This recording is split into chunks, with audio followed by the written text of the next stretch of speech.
who is a disciple of Srila Prabhupada, the author of the book I'll Build You a Temple, one of the earliest disciples of Srila Prabhupada. Very kind soul, very amazing devotee. If you ever get a chance to hear from him or read anything that he has written, or if you get a chance to meet him or serve him in any way, please take the opportunity. He's a very, very rare soul. So today we are celebrating Govardhan Puja today, and here in ISCKON Scarborough. This Govardhan Puja celebration has been going on all across the GTA for the last 1 week at least, and it's very ecstatic. It's so ecstatic that it's spelling out. It's not contained on that one day. Right now, actually, at this very moment, Krishna is actually holding up the Govardhan hill. You know, remember he held it up for 7 days and 7 nights. So Govardhan Puja was on Tuesday, according to the Vedic calendar. So Tuesday to Tuesday. So he's still holding up Govardhan. All the residents of Vrindavan are standing under the beautiful umbrella of Govardhan Hill, and they're enjoying each other's company, each other's association. They're enjoying this. It's important to know that before we start that these Krishna's pastimes are not some historical event that happened that we are recommemorating. You know, it's not like that. It's not that, 5,138 or 5,139 years ago, Krishna appeared and then he lifted Govardhan Hill and we are celebrating how amazing that was. Yes, we are celebrating how amazing it was, but very important to know that Krishna's pastimes are known as Nitya Leela. Nitya Leela. What is Nitya Leela? Nitya means eternal, always. And Leela means pastime. So it's a pastime that is going on always. So what that means is that every single moment of all of eternity, there is one particular universe in all of creation where Krishna is lifting up the Govardhan Hill. He never puts it down. You know, he just like the sun, you know, here it is 11 o'clock. It's in Toronto, in Scarborough, it's 11 o'clock. And in 1 hour it will be 12 o'clock. And all the pujaris will be wondering how to chant their Gayatri and so on and so forth when the program is going on. And then it will be 1 o'clock, then 2 o'clock, then 3 o'clock, then 4 o'clock, then 5 o'clock, then 6 o'clock. The sun will set. Okay? But somewhere, for all this time, it will still be 11 o'clock. Some other time zone exists where there is still 11 a.m. So this concept of 11 a.m. is eternally present on the planet, isn't it? Like, not eternally because the planet is not eternal, but continuously present, isn't it? Somewhere it's always 11 o'clock. Somewhere it's always 4 o'clock in the morning. Somewhere it's always 7 o'clock in the morning, right? Somewhere it's always 9 o'clock at night. Right? These things are happening around just because of the relative movement of the sun and the earth, correct? So if the sun, which is a material entity, can always manifest 11 o'clock somewhere on the planet, right? What is not possible for Krishna, who is the origin of the sun? Right? So Krishna, if we get into Krishna's pastimes, and if we actually get into this Krishna Leela, when we are reading the Bhagavad Gita, somewhere on this some universe, Krishna is speaking the Bhagavad Gita right at this very moment. You know, somewhere he's running around and Mother Yashoda is trying to catch him. Somewhere Lord Ramachandra is going with Vishwamitra Muni to the forest. Somewhere he is meeting Hanuman and Sugriv. Somewhere Lord Ramachandra is battling Ravana right now, at this very moment. Lord Narasimha is appearing. There is twilight somewhere, and Lord Narasimha is appearing right now, at this moment. Somewhere. Okay. So what this means is that Krishna is all-pervading and Krishna is unlimited. And therefore, Krishna is having his pastimes in an unlimited way in unlimited universes. Srila Prabhupada gave a very solid class in 1974 when he inaugurated the ISCKON Hyderabad temple of Sri Radha Madan Mohan. He gave the class, he explained what Nitya Leela means. Nitya Leela means it is not only limited to Krishna's pastime. Srila Prabhupada said that we are opening the temple somewhere today, tomorrow. Yesterday we opened the temple here, tomorrow we are opening the temple somewhere. So Srila Prabhupada says that even the pure devotees' activities are Nitya Leela practically. So when we get into Krishna's pastimes, when we discuss the Bhagavad Gita or when we discuss the pastimes of Sri Krishna, we are actually not different from being right there where Krishna is enacting his pastimes. Because we are chanting his pastimes. Nama Chintamani Krishna's Chaitanya Rasa Vigraha Purna Shuddho Nitya Mukto Abhinnatvam Nama. If Krishna's name and himself are non-different, then how is it that Krishna's activities and Krishna are different? So wherever Krishna's activities are being recited, Krishna is personally present. You are personally present in front of Krishna. And this is confirmed in our Vedic scriptures. Okay? So Krishna says in the Bhagavad Gita, as it is, if you don't have a copy, please get one. And if you have a copy but you're not reading, you need to read. And it's not something that you read once. Yeah, padha tha ek baar. Once upon a time I read it. I read it, sir. Right? It's not like that. The Bhagavad Gita is something that we need to read every single day and remember as much as possible. Why is that? We need to remember because Krishna says, Janma karma chame divyam evam yo veti tattvataha tyaktva deham punarjanmaneti mameti sodhya. So Krishna says in the Bhagavad Gita that someone who understands the divine nature of my appearance and my activities, someone who understands tattvam, someone who understands in truth, that person does not come back into this world. Where do they go? Mameti. He goes to Krishna. The person goes to Krishna. And it's not that they go to Krishna after their departure. It's the fact that a person who is listening to Krishna's pastimes and focused on Krishna's holy name, as you were chanting earlier, that person is living with Krishna even though they don't realize it necessarily. But Krishna is living with them and they are living with Krishna. So anybody who is chanting, anybody who is reading can actually experience this, personally living with Krishna. So you see our spiritual masters, the pure devotees, who are constantly engrossed in Krishna Lila, Krishna Katha. Those devotees are never morose.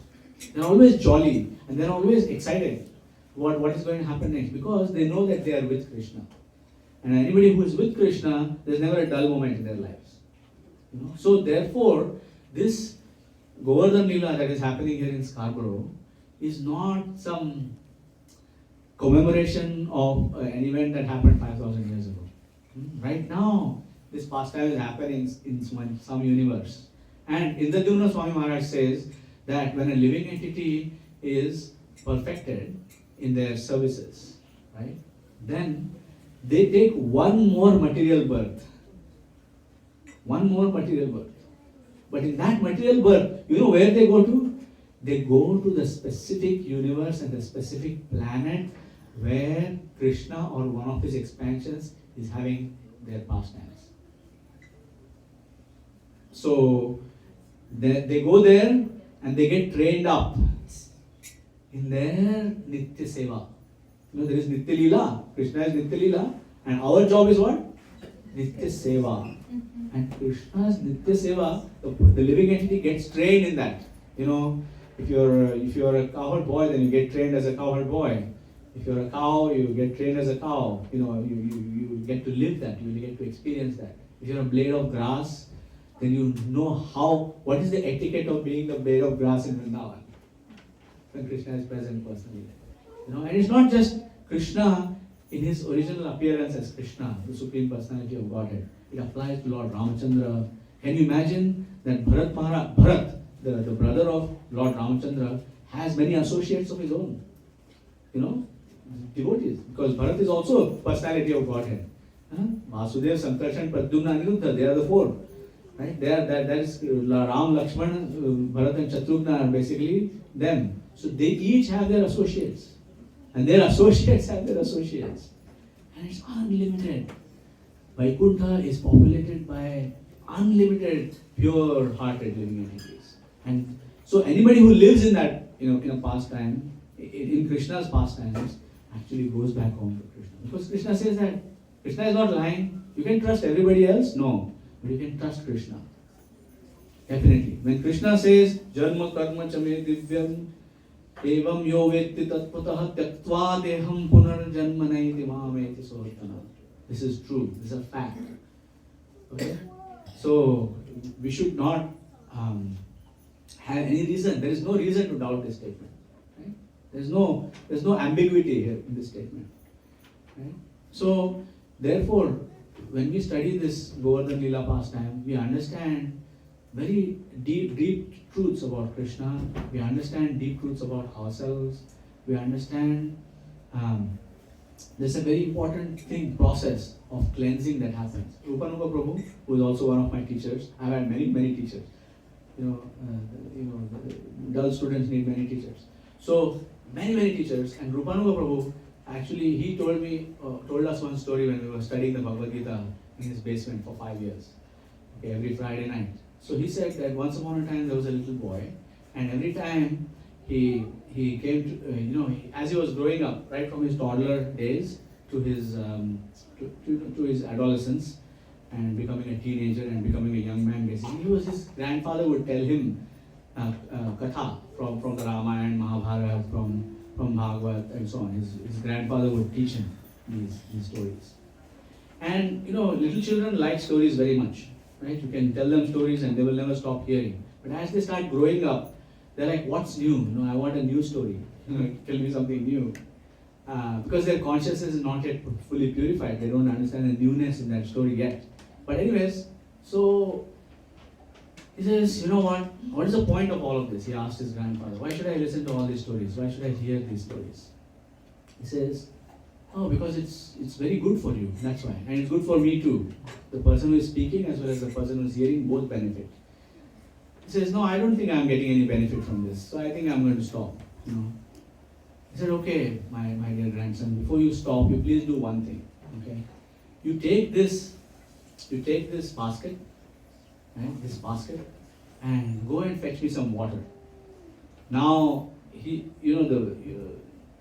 boy always knew that his grandfather was crazy. Now he's confirmed because the basket is full of holes, right? It's used to carry coal, coal from the coal storage to the kitchen or to the place where they're heating the firewood for the water.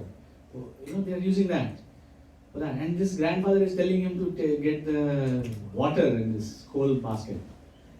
Anyways, this is my grandfather. What can I do?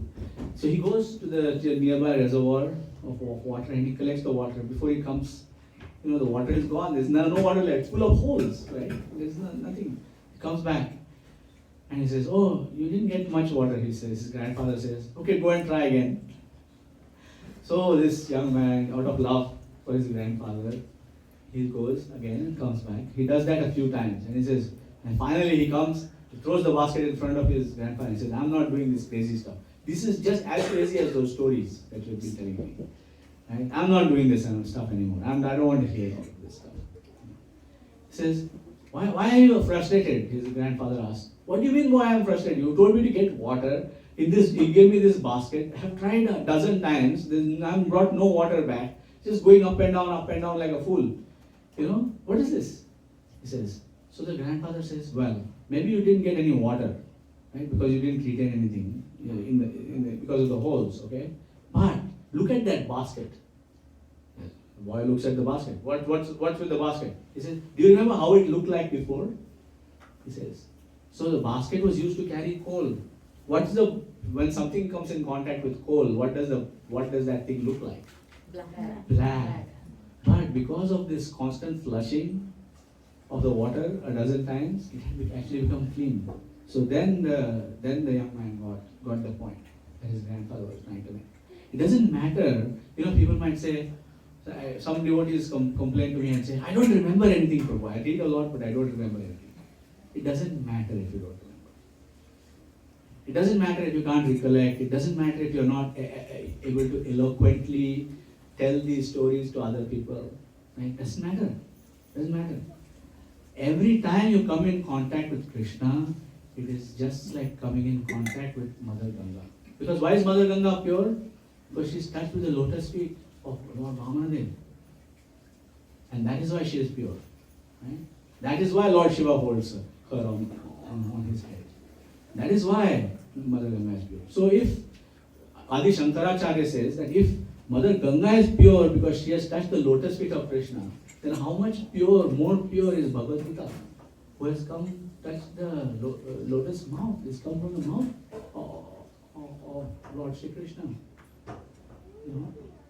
So these scriptures and all of this is extremely important for us because the more we get into it, the more we become purified. So let's get into the Govardhan Katha just a little bit. It's going to be very short. Srila Prabhupada said that in the Bhagavatam there are 18,000 verses. And he said in a class, I was just hearing a few days ago, that each verse, if you focus on it and if you meditate on it and if you go deep into it and you study all of the Acharya's commentaries, etc., each of those verses will take 1 month to understand. 1 month of 24/7 effort, okay, is what it will take to understand. Okay, so that means how many months is it going to take to learn the entire Bhagavatam and understand it? 18,000 months, right? How much is our lifespan maximum? 100 years. How many months is that? 1,200 months, right? So we might have to take a few lifetimes if we do 24/7 effort. And how many of us are able to do 24/7 effort? Not many of us. However, Srila Prabhupada has actually condensed 40% of the Bhagavatam. You know that the Bhagavatam is 18,000 verses. 40% of that is how much? Close to 6,000 verses. Approximately 6,000 verses is 40% of 18,000. 6,000 to 7,000 verses. He condensed that in this book. One Krishna book. Right? One volume. You carry it easily, put it in your bag if you have to. Right? The entire 40% of the Bhagavatam has been condensed by Srila Prabhupada in this one book. Right? So, anyone, if you want to keep in touch with Krishna, then you just need to read 2 basic books again and again and again and again and again.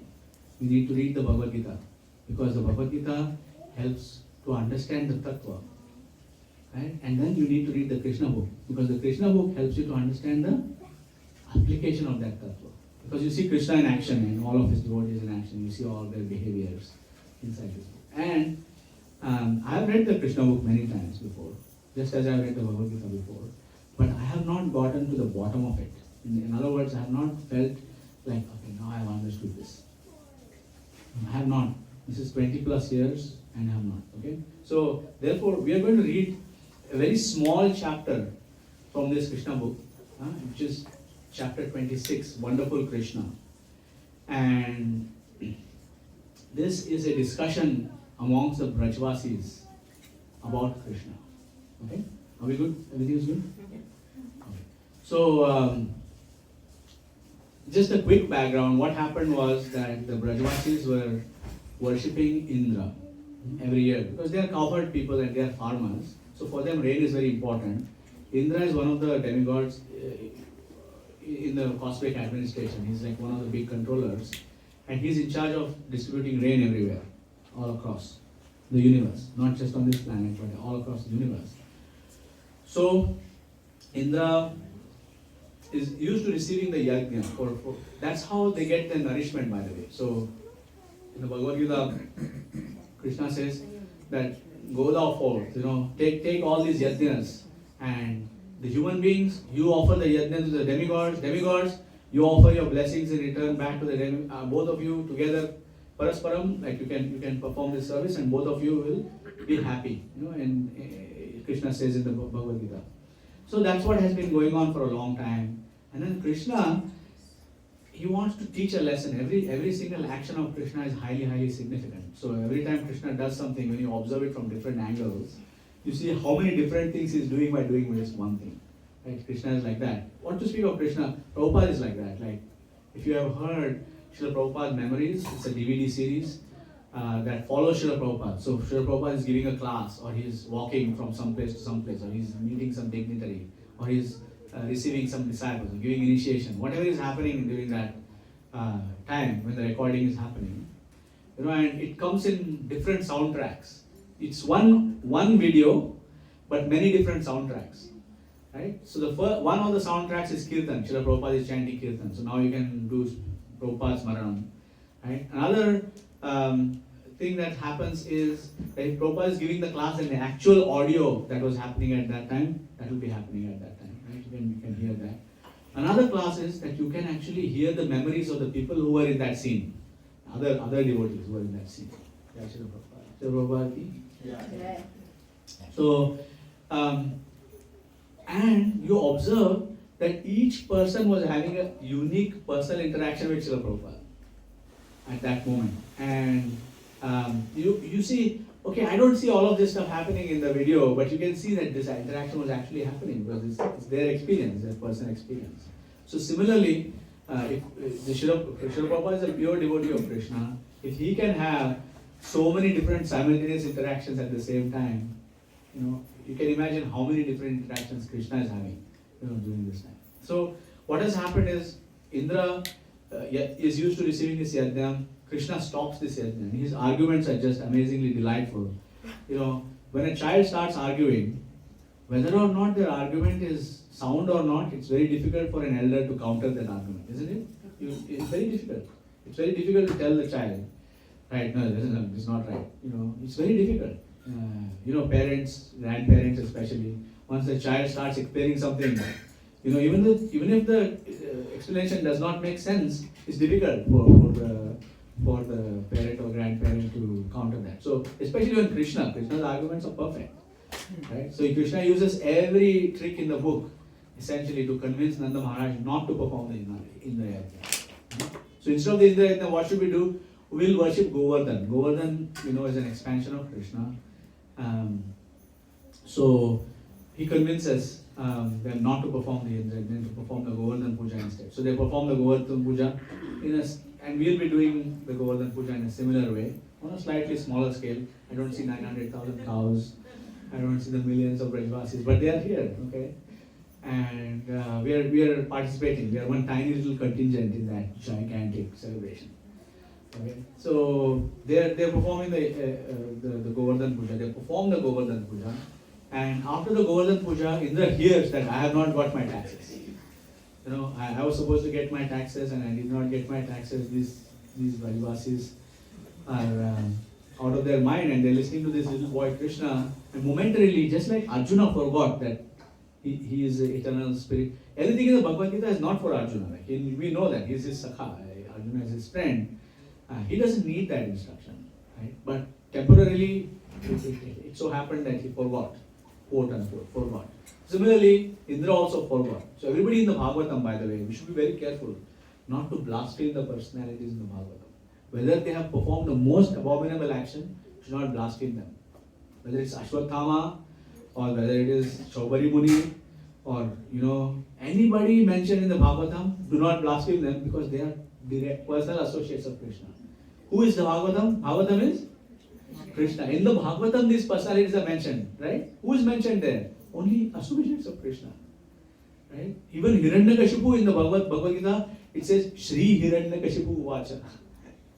You read the Bhagavatam, you'll notice this, right? So these are very highly respectable personalities. Every single personality in the Bhagavatam. Indra also should not say that like this. You should not say. You should always be respectful towards them because they are very dear to Krishna. So anyways, he forgot and he became puffed up, and Krishna wanted to teach him a lesson. So, in fact, Srila Sanatana Goswami says that all these personalities who appear in the Bhagavatam in a negative light, they are so great that they don't mind being a negative example for the purpose of serving Krishna for all of eternity. That's how much they love Krishna, right? That's how much they appreciate. I don't care if people think of me as a fool for the rest. If Krishna's purpose is served, I'm okay. That's their mood, Sanatana Goswami says in one of his commentaries. So, Indra, he sent the Samvartaka clouds, which are meant for universal dissolution. This is meant when the whole universe has to be destroyed. He sent the clouds there, and these clouds were a little bit hesitant because this Vrindavan Vasis hadn't done such a big crime, but to Indra it seemed unbearable. So he said, no, you go there and I will come there myself. And he came on his Airavata and he was throwing all this thunder and lightning at Vrindavan. And it was a very, very difficult, distressing situation. And then Krishna lifted the Govardhan hill very easily. He says, all of you come underneath the hill. And all the Brajvasis, obviously Krishna doesn't need to eat and drink and sleep and all of these things, but all the Brajvasis also did not need to do all of that. So that is another important thing for us, is that no matter what kind of external situation we might be in right now, right? We might be in a painful body, for example. All sorts of things might be happening. Right? We might be in a painful material circumstances. Maybe somebody is having relationship issues, somebody is having money problems, somebody is having, everybody is having cold issues right now. It's getting colder and colder. It doesn't matter what kind of situation we are in. If we are in Krishna consciousness, these things won't bite us. These things won't bite us. And if they are biting us, what does that mean? We are not in Krishna consciousness. So this is an important thing for us to remember. Just as the Brajvasis went under the Govardhan hill, they took shelter of Govardhan basically, by the mercy of Sri Krishna, who was lifting it on his little finger of his left hand for 7 days and 7 nights. You can see him. He's doing that right now. Right? He did that, and none of the Brajvasis experienced any hunger, thirst, any fatigue. And they had a 7-day, 7-night party, underneath Govardhan hill. They were happy. Some of them were worried that Krishna might drop the hill, right? Especially the elderly cowherd men. They were putting their sticks to support Govardhan, right? Like, is their mood? They think Krishna is a little boy. And sometimes he might do wonderful things, but after all, he's a little boy. He's 7 years old at this time. Okay, 7-year-old boy doing this. Okay. I mean, you can think about how amazing this is. So he did that, and then 7 days, 7 nights later, Indra understood that I'm dealing with my boss here. Not only my boss, but my boss's boss. Because Indra's boss is Brahma and Brahma's boss is Krishna. So no, sorry. I'm sorry. He understood all of this stuff. Then Krishna put the Govardhan mountain down. By the way, I calculated that Govardhan is shrinking day by day. Okay, in the Kali Yuga, he's shrinking. And in 427,000 years, the hill will be completely disappeared. We will not see Govardhan on this planet. That's when the really bad things will start happening in Kali Yuga because of his personal presence. Because Krishna is Swadhamopagate. Right? When Krishna went to his abode, then Kali Yuga started. Kali Yuga could not start as long as Krishna was on this planet. Right? So because Govardhan is non-different from Krishna. Right? Govardhan is non-different from Krishna. So therefore, he is personally present here. Krishna is personally present on this planet still. That's why things are kind of decent still, But when he disappears, and it will be much worse. So 5,000 years ago, I calculated basically, Govardhan is shrinking by a mustard seed worth of, his dimensions are shrinking per day. So 1 mustard seed per day basically, right? So if you calculate, 5,000 years worth of mustard seeds, you can calculate the dimensions. Govardhan was much, much bigger. Very huge mountain. Huge. And we can see the description in the Mahabhagavat that Govardhan is actually very, very massive. But today he looks much smaller, but that's because of the Kali Yuga. And so when Krishna lifted Govardhan, he was much bigger than we see him today. But even now, you can see that he's pretty massive for any little 7-year-old boy to be lifting. So he lifted the Govardhan hill, put the hill down, all the cowherd men and their families and their cows and all the property, they took everything out and they continued their life. And one day, this chapter, which is just a 3-page chapter, okay? Listen to it very carefully. Right? It's called Wonderful Krishna. It's chapter 26. You can, if you want to, follow along on your phone. So it's called Wonderful Krishna, and we'll read this, okay? Chapter 26. Srila Prabhupada writes, this is Srila Prabhupada's summary, remember, of the 6,000-7,000 verses of the Bhagavatam. Without understanding the intricacies of Krishna, the Supreme Personality of Godhead, and without knowing his uncommon spiritual opulences, the innocent cowherd boys and men of Vrindavan began to discuss his wonderful activities, which surpass the activities of all men.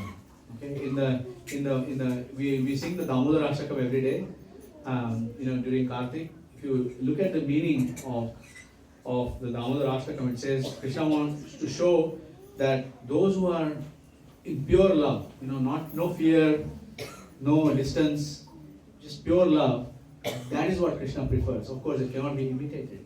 So we cannot imitate that. But without understanding, they began to discuss the activities. One of them said, one of the cowherd boys and men said, "My dear friends, considering his wonderful activities, how is it possible that such an uncommon boy would come and live with us in Vrindavan?" They're just little cowherd men and people who live in the jungle, right? Basically, they go and they do some farming here and there.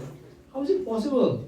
It is not really possible. Just imagine, he is now only 7 years old. How is it possible for him to lift Govardhan hill in one hand and hold it up just as the king of elephants holds a lotus flower? To lift a lotus flower is most insignificant thing for an elephant. And similarly, Krishna lifted Govardhan hill without exertion.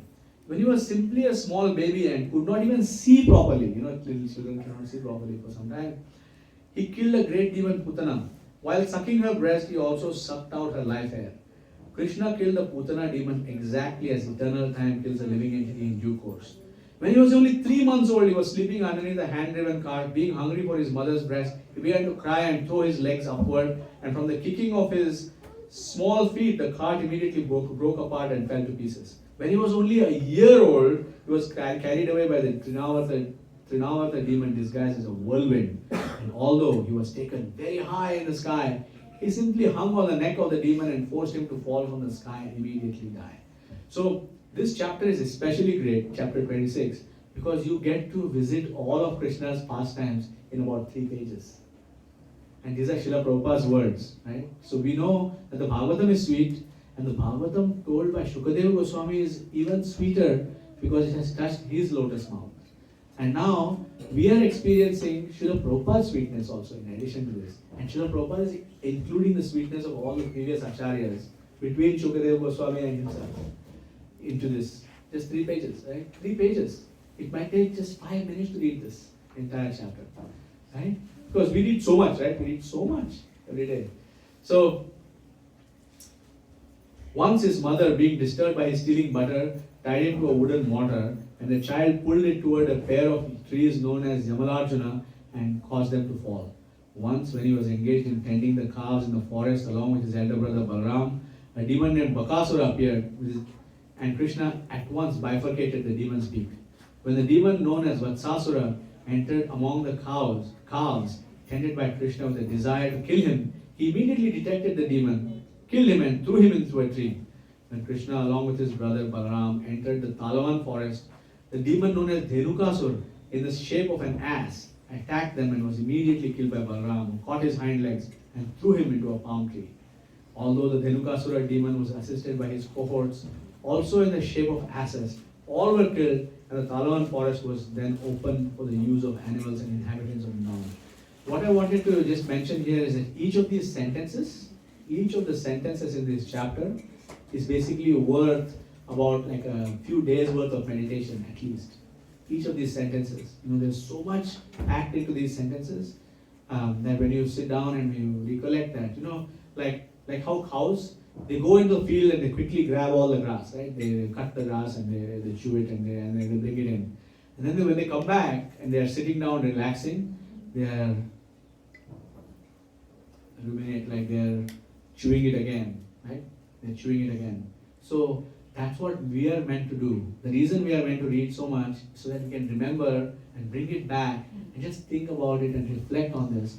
And you will see that Krishna will grant you many realizations. Like it's impossible to describe all the realizations there. When Pralambasura entered amongst Krishna's cowherd boyfriends, Krishna caused him to be killed by Balram. Thereafter, Krishna saved his friends and cows from a severe forest fire, and he chastised the Kaliya serpent in the lake of the Yamuna river and forced him to leave the vicinity of the Yamuna, and he thereby made the water of the Yamuna poisonless. This is one person saying, this is basically one paragraph, okay? All of Krishna's childhood pastimes are included in that one paragraph. Isn't that amazing? It's like going to all the places, Jaya Radhe, Jaya Krishna, Jaya Vrindavan. You are going across, you're going to all the places there.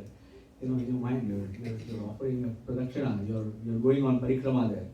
Another one of the friends of Nanda Maharaj said, "My dear Nanda, we do not know why we are so attracted by your son Krishna. We want to forget him, but this is impossible. We should be in that position where it's impossible for us to forget Krishna. Unfortunately, for us it's the opposite, right?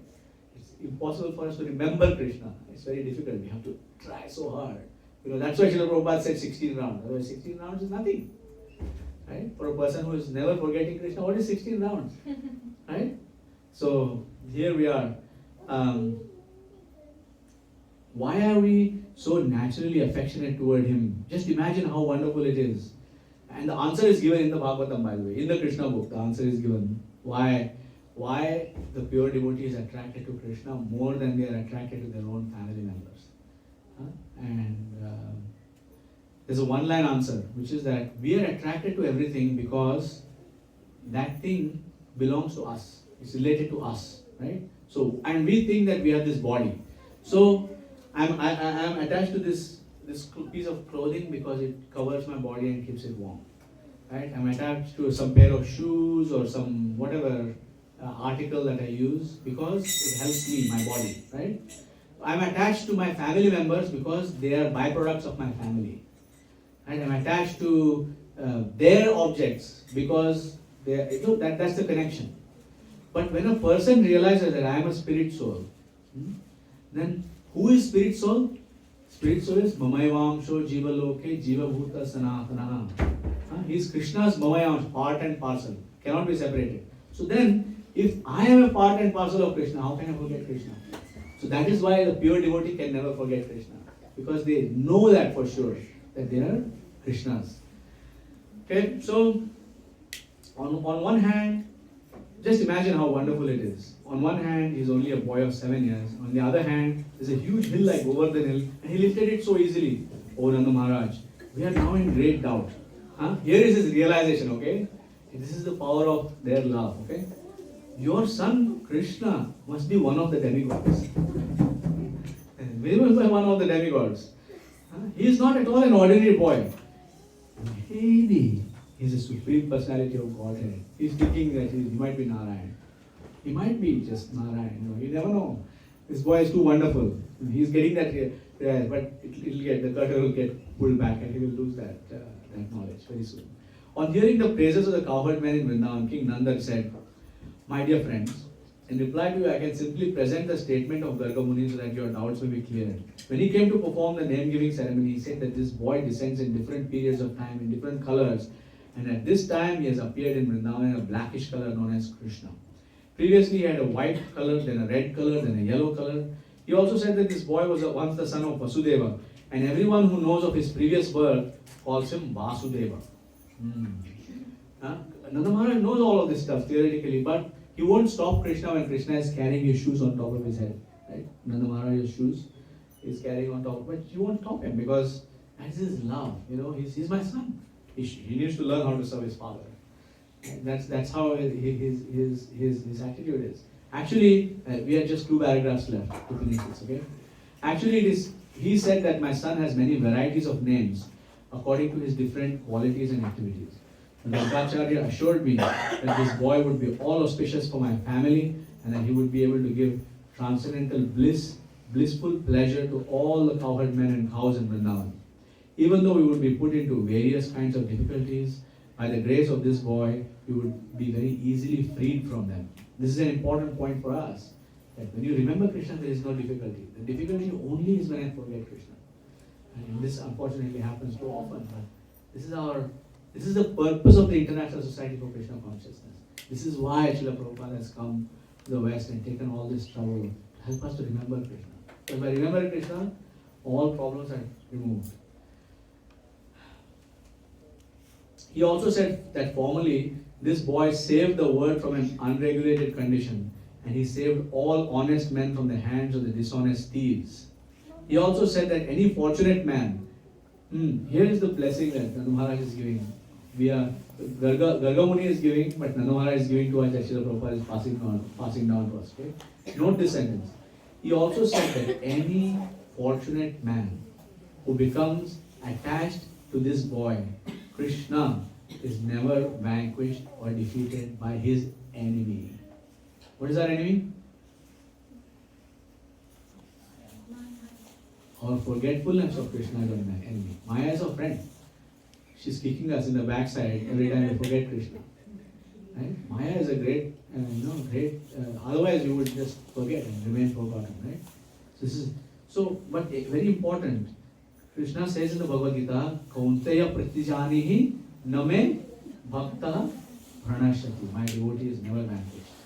Right? So this is very important. On the whole, he's exactly like Lord Vishnu. There you go. He's exactly like Lord Vishnu, who always takes the sides of the demigods, who are consequently never defeated by the demons. Gargacharya thus concluded that my child would grow to be exactly like Vishnu in transcendental beauty, qualification, activities, influence, and opulence, and so we should not be very astonished to see his wonderful activities. After telling me this, Gargacharya returned home, and since then we have been continually seeing the wonderful activities of this child. According to the version of Gargacharya, I consider that he must be Narayan himself, or maybe, here is again Nanda Maharaja's realization coming in, or maybe a plenary portion of Narayan. He does not understand that Krishna is a person whose plenary portion is Narayan. And he says maybe he's a plenary portion of Narayan. Either he's Narayan or he's plenary portion of Narayan. It's so sweet, like they're so simple-hearted. These residents of Vrindavan. When all the cowherd men had very attentively heard the statements of Gargacharya through Nanda Maharaj, they better appreciated the wonderful activities of Krishna and became very jubilant and satisfied. They began to praise Nanda Maharaj because by consulting him, their doubts about Krishna were clear. They said, "Let Krishna, who is so kind, beautiful and merciful, protect us." When angry Indra sent torrents of rain, accompanied by showers of ice blocks and high wind, Krishna immediately took compassion upon us and saved us and our families, cows and valuable possessions by picking up Govardhan hill, just as a child picks up a mushroom. He saved us so wonderfully. May he continue to glance mercifully over us and our cows. May we live peacefully under the protection of wonderful Krishna. Of who? Wonderful Krishna. Thus ends the Bhaktivedanta purport of the 26th chapter of Krishna, Wonderful Krishna. We are almost out of time, but I see 1 minute there. Does anybody have any question?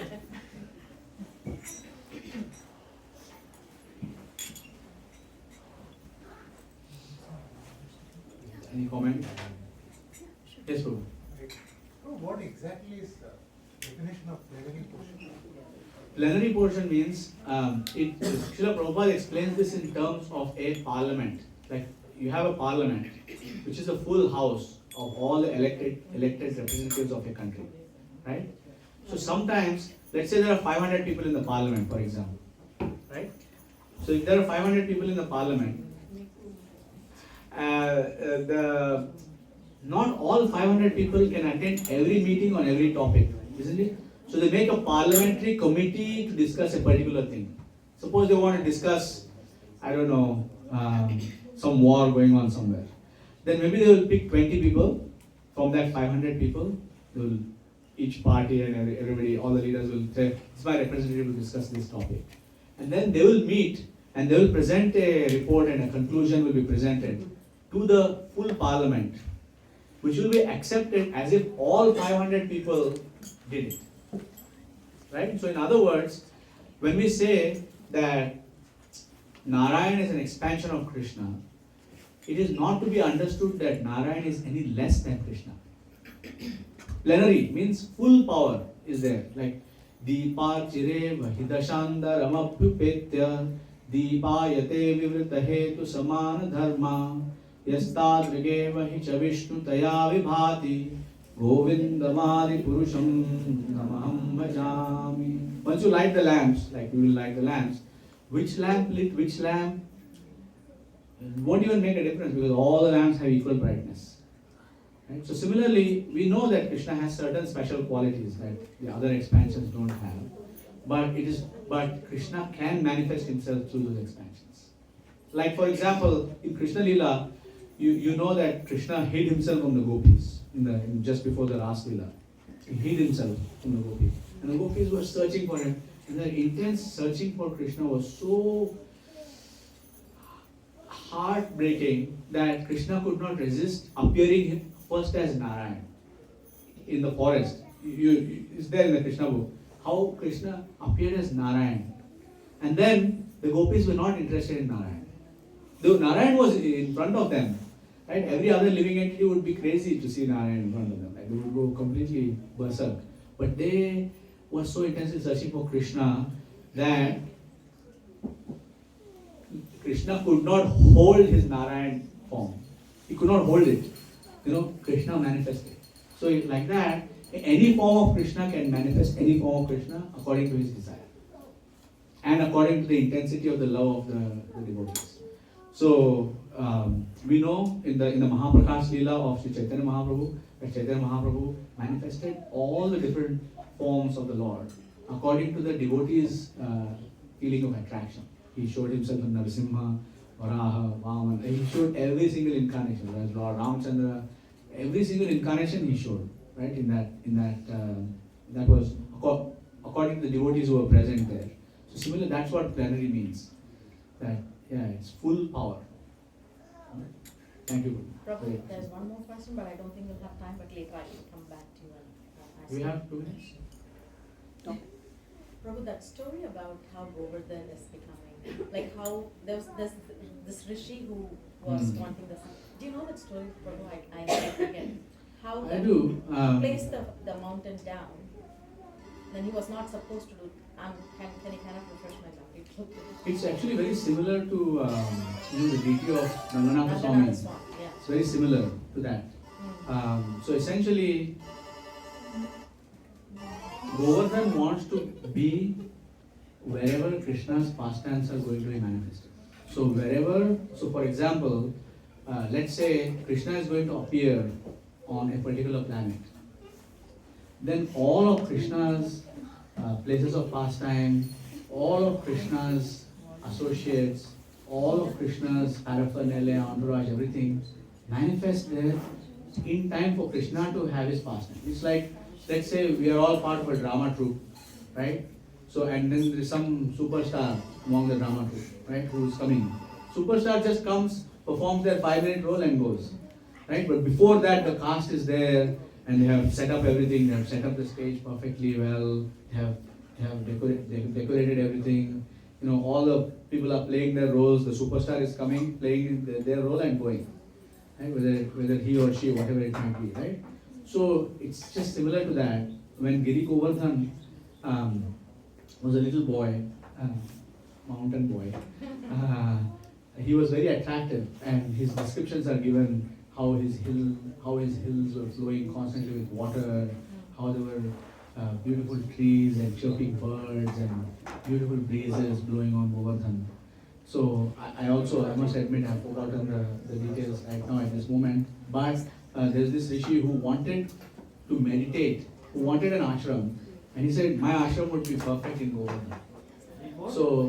So he asked his father for Govardhan, parted with him unwillingly, and then there was this condition placed that he cannot, wherever he places me down will be the place where I will be. So then the rishi, who then cursed that he will shrink by 1 mustard seed water every day, was going somewhere, and rishi wanted to take him to a place where he wanted to meditate. But Govardhan wanted to be in the place where Radha Krishna will come. So he just used that as an excuse, made him get a nature's call, and he made him get a nature's call, and Rishi placed him down, and Govardhan refused to move. And you can see how, like, the whole thing, you can't make this stuff up, right? Like, it's so perfectly aligned. Like, we see that any great movie or any great story or any great novel or anything that you might read, after reading it maybe 1 time or 2 times maybe, you will find all the flaws in this. If this was the case, then why she did not do this, or she did not do this, or he did not understand this, or whatever. But we see that we cannot find such flaws in Krishna's pastime. So Govardhan settled there, and he refused to move. So the lesson there for us is that in this particular case, this Rishi was acting as an agent of Krishna, instrument of Krishna. But the lesson is for us to ask, how can I serve you? Instead of, I want to serve you in this way. So it's like the word kinkara is used in Sanskrit. Kinkara means kim, what? Kara, do. What shall I do? What shall I do? Whatever you want me to do, I will do. right? So similarly, like when we come to the temple or when we come into our situations, we had a situation recently when one devotee hurt their back, recently, and this person was not supposed to be. He's not supposed to be. He carried all the groceries by himself that was delivered because it would get spoiled. It was left outside, and other devotees were asked, and some devotees said, "This is not my service."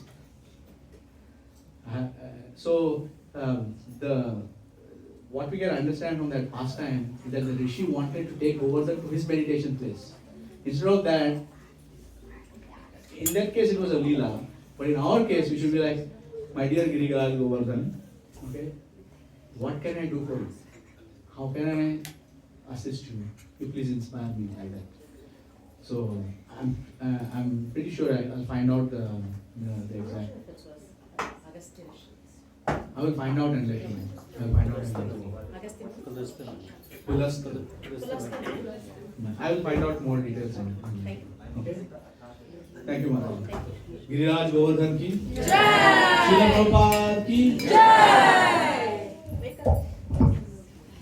Hare Krishna. So I'd like to thank everyone for joining us today. So we'll just be proceeding. So just for logistics, so the next portion